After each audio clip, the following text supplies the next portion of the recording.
And I started this, and I got too emotional and I couldn't finish it. And I walked away. And when I came back, I felt a little different, so you can see where I changed my mind. It's called my safety harness. There are echoes in this room. Reverberating off these walls, echoes that magnify the whispering, sobs, and sniffles, echoes making thunderous sounds as if the heavens weep in some sort of disapproval. I can't keep wearing this obsequious smile.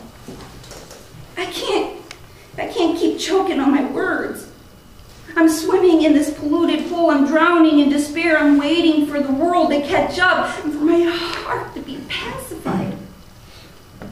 I'm bruised and I'm battered and I'm constantly picking myself back up, brushing off the shards of glass and the debris after passing out from holding my breath. I'm nursing this knot on my head. I can't keep wearing these magic walking shoes that subsequently just propel each foot forward. I'm standing at the edge, and I'm looking over the valley from the top of this cliff, and I'm wishing I could just pretend for a moment I was soaring in a free fall. The same safety harness that prevents one from falling to their death inevitably prevents them from jumping to it. Their suicide.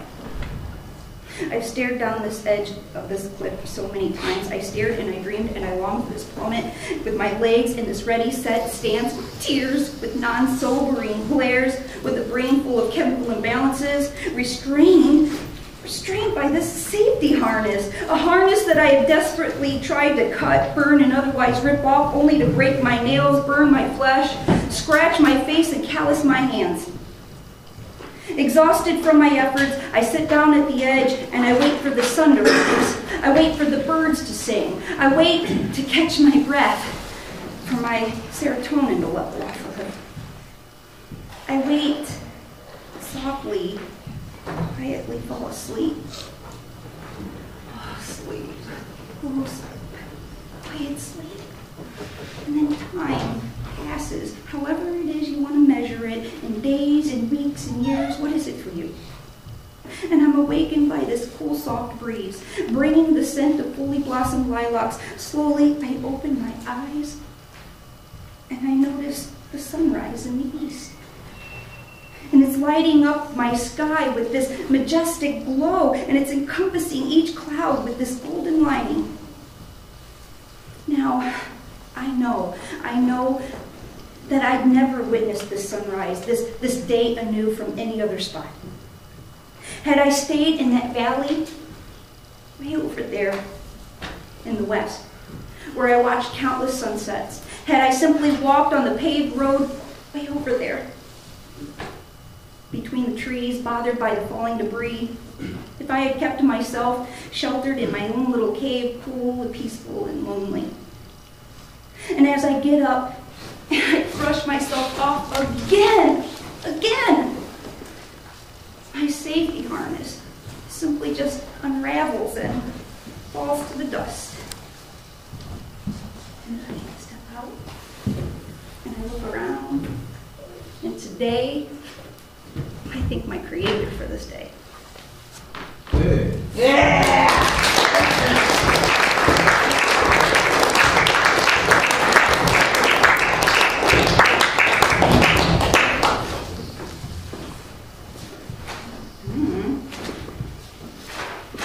Hey, look, everybody. Joseph's still alive.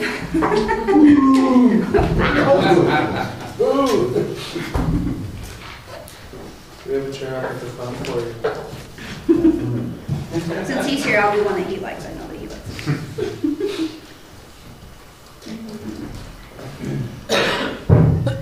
it. Pleasure. The sun may be shining, but I am still left dwelling in the shadows. I'm alone, unequipped, and insufficient. I'm smoking up another cigarette and drinking down another bottle. My face is drooping while any smile that I can muster up is quite painful. I'm freezing cold, while my cheeks and my ears are on fire. God is calling. But I'm left deafened by all the prior screams, stuck here within the lonely corridors of my own imagination. As I've described so many times before, the very worst place in this whole wide universe to be stuck within. I can't seem to iron out this wrinkle in my forehead and around my eyes.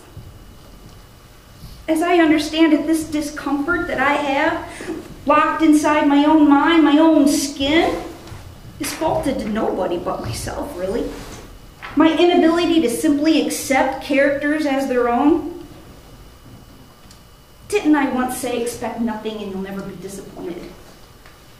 Haven't I already convinced myself if there is really such a thing as greener grass on the other side, then shame on me for such desires? The straw that I've been gnawing on is simply what my pasture is made out of. I wasn't born in a luscious rainforest or on a beautiful mountaintop. I've only witnessed true love once in this lifetime. The kind that has lasted for, oh wait, it's changed already, five generations and never faltered once. Not for a second, not for anything. Pardon me for not believing in miracles. My visions and my expectations have been severely distorted by every filthy peasant, village idiot, royal joker, and corrupted king that I've ever known. Every time I find a prince, he turns into a frog in exchange for the perfect kiss. I happen to know that my blood is tinted blue. I happen to know my soul is atrophied along the edges, along with some sharp corners. I refuse to accommodate the idealism of settling for a life that I was not meant to live. And though born a peasant myself, I have climbed over way too many broken, bruised, displaced, and deceased bodies to reach my castle walls. Breaking my nails, callousing my hands, digging through the trenches, slitting my wrist on the thorns of the vine, extending my tower upwards with my own bricks of doubt, distrust, convictions, and obsessions.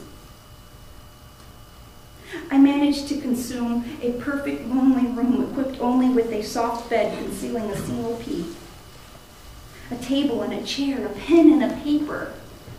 I'm growing and maintaining my beautiful set of golden hairs so I may weave my elaborate and intricate gown, complete with diamonds made of raindrops and rays of sun.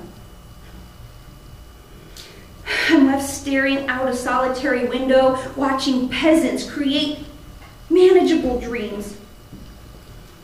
They laugh and love and they play and they raise families, a place where mothers would lie down their lives and fathers, they still kiss their children goodnight. I've hired the most intimidating yet loving dragon,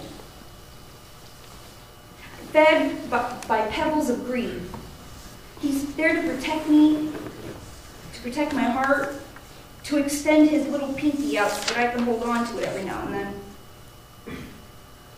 I suppose if my perception has been so obscured as I observe the lives of those living outside my castle walls, then it only stands to reason that their perception may be obscured as well.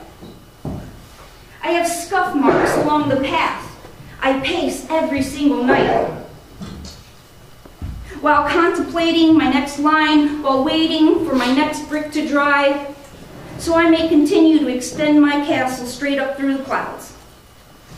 Quite purposefully, I admit, with the intent to distance myself, becoming less and less able to make out where I come from. I was denied access to the simple pleasures of that life, and it pains me to covet my sisters' and brothers' gifts. I'm left with a jealous heart, yet distinguishing pride in my ability to single-handedly build my own tower and construct my own songs. I'm working on growing my golden hair out again, so I may design a perfectly in-tuned heart, so I may sing my songs to all that can still hear me from such a distance. And now that I've propelled myself through great lengths, so close to the heavens, then maybe, just maybe, God can hear me too.